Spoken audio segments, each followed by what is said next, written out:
Another slow dive in the province of Manay, Java Oriental. So for today's video, matutag manay kay magluto tag nagtrabaho. So ang atong role diri is magbaliktad og isda, char lang. So sugbatag isda diri guys og mag-add tag gulay. So dili ko naglutog kanon kay dili man ko pasalig ang kanon nila kay reklamador ang mukaon, char.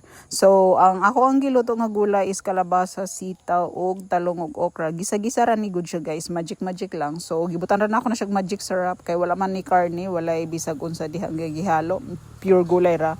So kinahanglan jud nato sa kinabuhi marunong tayo mag magic kay kung daily goodbye ka. Sama na siya guys, pagkagisa na ako ra nang gimikos-mikos ang tud mao man maluto. So naghimo kog sawsawan kay dili mabuhi ang manday akong way katumbaw, sawon na lang. Tapos akong trabaho syempre giuban na ako, dili pwede di ta manarbaho kay pobreta. Ug pusaka pa jud ta. Tapos kana guys, akong kauban si Flynn, gikuyog na ako na siya kay kinahanglan ako assistant ug katong mga nakita ninyong tawa na ilabot sa mua. So nagtrabaho ko while nagkaon sila kay diri sa mua pakaunon unang nagtrabaho bago ang nagluto ba.